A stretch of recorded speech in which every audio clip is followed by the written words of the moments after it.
연선에 대해서 알아보도록 하겠습니다. 연선. 연선이란 얘기는 어떤 가는 선을 하나를 두고 이 가는 선들을 여러 가다 이렇게 둘러쳐서 자꾸 크기를 늘려가는 거죠. 이거를 이제 연선이라고 그래요. 근데 여기서는 이제 뭐가 문제되냐면 요 연선에 요 지름 있죠. 지름. 이 지름. 요걸 라지 D라 그러는데 이걸 구하는 게 문제에서 언급됩니다. 그 요 작은 거는 뭐라 그러냐면 우리가 소선이는데 소선의 지름은 스몰 d로 표시해요. 그럼 이 관계가 어떻게 되느냐? 요 d를 구하기 위해서는 그러면 어떤 게 성립을 하냐? 그러면 가로 열고 2n 플러스 1 가로 닫고 소선의 지름 이렇게 표시합니다. 그러니까 여기서 보면 그림에서 보면 우리가 이제 요걸 구하자고 하는 거예요. 라지 d. 근데 요걸 이쪽으로 이제 옮겨 보면 여기다 이렇게 그려 볼 수 있죠. 다시 좀 이렇게 그려야 되겠죠. 이렇게 그려볼 수가 있죠. 이렇게 그려볼 수 있습니다. 그래서 결국은 어떻게 되냐면 이게 요 EN이라는 거는 N은 이제 층수를 얘기합니다. 층수. 층이란 얘기는 여기 보면 알맹이 있죠. 요걸 뺀 요거 지금 그림에서는 지금 1층으로 계산합니다. 왜? 요거는 빼요. 요거는 빼고 여기가 1층이에요. 1층. 그죠? 저기 1층이에요. 그래서 여기다가 2를 집어넣고 그다음에 여기에 붙어 나가는 거 보면 여기 붙었지만 그 다음에 또 붙이면 여기 위에 그죠? 이렇게 또 붙을 거 아니에요. 그죠? 몇 개씩 붙을까요? 계속 층이 올라갈 때마다 두 개씩 두 개씩만큼 더 이만큼 길이가 길어지는 거죠. 그래서 2의 배수로 가요. 그래서 처음에 요게 2, 그 다음에 여기까지 오면 어떻게 돼? 여기까지 오면 이렇게 하면 4가 되겠죠? 여기 두 개, 여기 두 개니까 4. 그 다음에 6 이렇게 2의 배수로 간다. 그래서 2의 배수로 가는 게 2를 넣은 거고요. 1층, 2층, 1층일 때, 2층일 때. 결국은 2의 배수로 가는 거죠. 그래서 2의 n배가 된 거예요. 거기다 플러스 1은 뭐냐? 원래 하나 있었으니까 가운데. 그래서 D로 계산을 한다. 그래서 이 공식을 이제 뭐 물어보니까 이걸 좀 기억을 공식을 하시면 되겠습니다. 어렵지 않죠? 그림에서 공식을 유도해 내면 됩니다. 그 다음에 이제 소선의 총수, 서선의 총수자 어떻게 되는가 이걸 계산을 하는 건데 그냥 이렇게 생각하시면 되겠습니다. 뭐 연선에서 이렇게 둘러치고 이렇게 자꾸 층을 쌓아갈 거 아니에요? 그럼 총 개수는 얼마인가 이거를 얘기하는 건데 그는 그냥 이렇게 기억을 하세요. 그냥 6의 배수로 나간다. 6의 배수로 나간다. 이렇게 기억을 하고 원래 1층은 1층이 있을 때 7가닥입니다. 7가닥. 아까 해봤지만 여기다 하나, 둘, 셋, 넷, 다섯, 여섯 이렇게 됩니다. 이런 식으로 붙여나가면 1층은 7가닥이고요. 2층은 19가닥, 3층은 37가닥, 그다음에 4층은 61가닥이 됩니다. 이게 어떻게 했냐? 6의 배수로 해서 이렇게 만들어진다는 건데요. 처음에 그 가운데 한 개가 있죠. 그러니까 여기 더하기 6의 배수로 나간다 그랬어요. 자, 요거부터 시작해서 6. 그 다음에 어떻게 돼요? 더하기 12, 더하기 18, 더하기 6, 30, 6, 4, 24, 더하기 요거 30 이런 식으로 나가겠죠. 이걸 더하면 되는 거예요. 그럼 여기가 1층, 그죠? 개수. 2층 개수는 어떻게 했어요? 요걸 더하면 되지. 2층. 요거는 3층. 이거는 4층 이렇게 되죠. 그럼 여기가 7가닥이란 얘기고 맞죠? 7가닥이란 얘기고 그 다음은 어떻게 돼? 19가닥이죠. 10에서 7 더하면 19잖아요. 그 다음에 19가닥이란 얘기고 37 이런 식으로 나간다. 6의 배수로 나간다 이런 얘기입니다. 거기다 1만 더하면 된다. 6의 배수로 나가는데 1만 더하면 된다. 이렇게 생각하면 되겠죠. 지금 이렇게 그려서 그러는데 요게 1층일 때 그죠? 여기다가 1을 더하고 요게 2층일 때 그죠? 거기다 1을 더하고 요게 3층일 때 거기다 1을 더하고 1을 더하고 오히려 이렇게 기억을 하는 것도 괜찮겠습니다. 6, 12, 18, 24 이렇게 나갈 거 아니에요? 그러면 1층 여기다 더하기 1.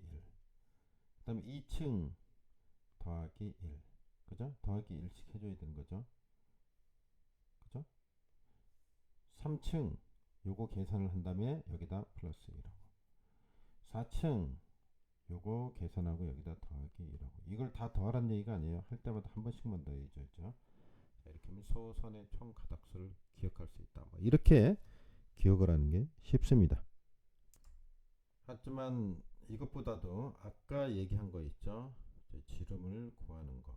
여기다 2의 배수에다가 2를 더하고 여기다가 소선의 지름을 구하면 이게 연산의 지름이 얼마인가, 얼마짜리 연산인가, 이 지름이 나온다는 거 꼭 기억을 해야 되겠습니다.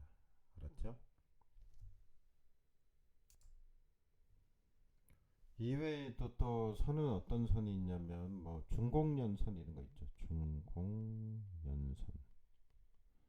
연선은 여러 가닥을 꼬아서 만든 게 연선이죠. 근데 아까 거 보면 이렇게 가운데가 있고 둘러쳐서 이렇게 했는데 이 가운데가 없는 거예요. 아예 가운데가 없으면 어떻게 되겠어요? 이렇게만 되겠죠. 이렇게 이런 식으로 가운데가 아예 없다. 여기가 없다. 이런 거를 중공연선이라고 한다. 그럼 이제 중공연선을 왜 쓰느냐? 표피 효과 때문에 그렇습니다. 표피 효과. 표피 효과는 전선의 전류가 바깥쪽으로 흐르는 거죠. 바깥쪽으로 흐르는 현상 때문에 그렇다. 이런 얘기죠. 그러면 이게 뭐에 좋냐? 코로나 발생을 방지한다. 코로나를 방지한다. 이 코로나 때문에 난리인데 코로나를 방지한다. 그래서 중공연선을 쓰면 코로나를 방지할 수 있다. 이게 중요하겠습니다. 코로나 얘기가 나왔으니까 얘기인데 이거 중공연선도 그렇지만 우리 복도체 있었죠. 복도체도 쓴 이유가 중에 하나가 코로나를 작게 한다 이런 얘기입니다. 그러니까 뭐 복도체를 쓰든지 중공연선을 쓰든지 뭐 면적은 이제 그대로인데 이게 지름을 증가시키는 그런 효과가 있죠. 지름을 증가시킨다. 지름을 증가시키는 게 있는데 복도체하고 중공연선이죠. 복도체, 중공연선. 이건 두 개는 뭐라고요? 코로나도 방지한다. 이런 얘기고 지름을 크게 하려면 중공연선을 쓴다. 지름이 커진다. 복도체나 중공연선. 이 정도 정리하면 되겠습니다. 전선 얘기하니까 우리 했던 전선 중에 왜 고유저항값 있었죠? 알루미늄은 얼마 있죠? 알루미늄은 55분의 1. 그다음에 연동선은 얼마 있죠? 경동선이 있고 연동선이. 경동선부터 경동선은 얼마죠? 50 얼마요? 5분의 1. 알루미늄이 그러면 잘못됐는데 제가 좀 다시 합니다. 알루미늄 선이 얼마 있죠? 35분의 1.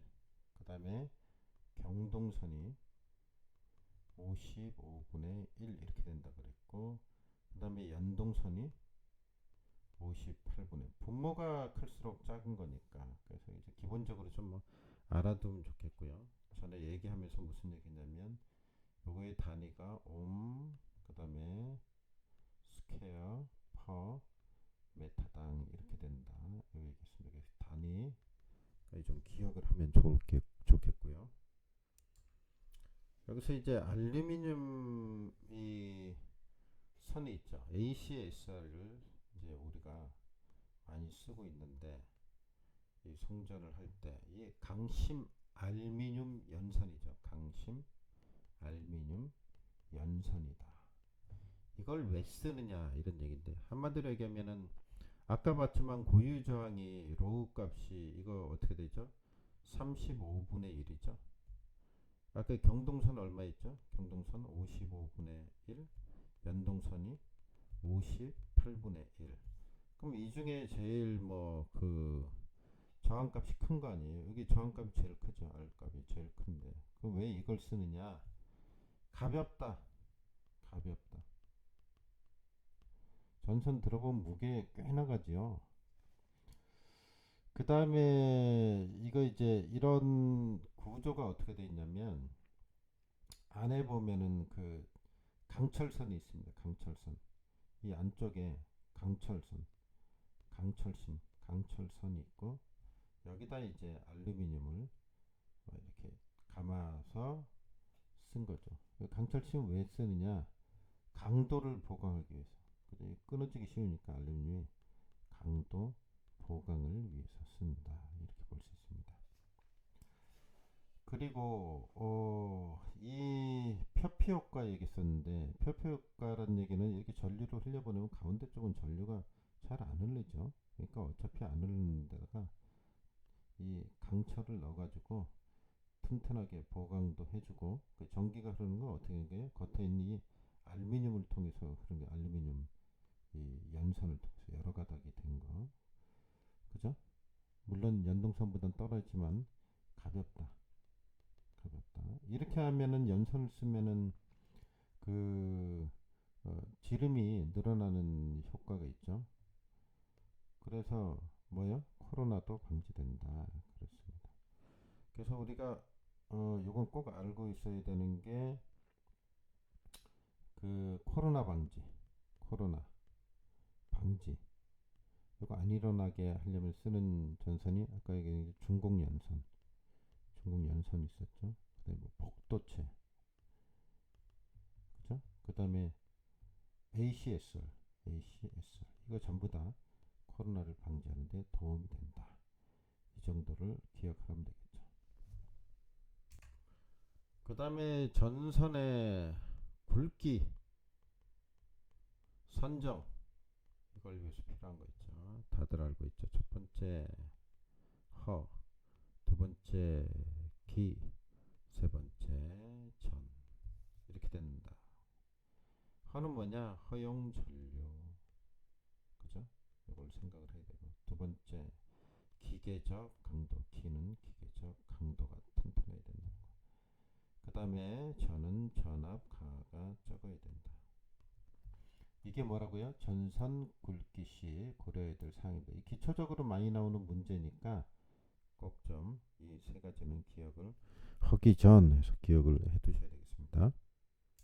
여기서 잠깐 이 전압 강화 항목에 대해서 알아보면 우리 전압 강화는 어떻게 전압 강화는 전류 곱하기 저항 이렇게 되죠. 근데 이 저항은 어떻게 되냐면 저항 값은 면적하고 어떤 관계가 있느냐라고 보면 로우의 A분의 L이죠.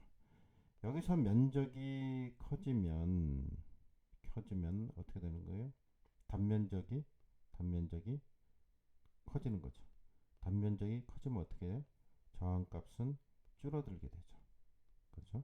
그러면 전류가 잘 통하겠죠. 뭐 이런 것들을 좀 고려해야 된다. 전압 강화 손실을. 그렇게 볼 수 있습니다. 그리고 요 단면적이 커지면은 기계적 강도가 세지겠죠. 하지만 면적을 자꾸 넓게 하면 어떻게 돼요? 무겁죠. 또 이런 문제가 생기니까 이런 것들을 적절히 고려해야 된다. 이런 얘기입니다. 그래서 경제적인 전선 굵기는 어떻게 선정할 건가? 요거에 관련된 식인데 그게 관련된 법칙인데 켈빈의 법칙이죠. 켈빈의 법칙. 그래서 시험에 잘 다뤄집니다. 경제적인 전선의 굵기에 관한 선정식은 뭔가? 켈빈의 법칙이다. 좀 알아둬야 되겠습니다. 여기까지 해서 전선에 관한 사항들 알아봤습니다.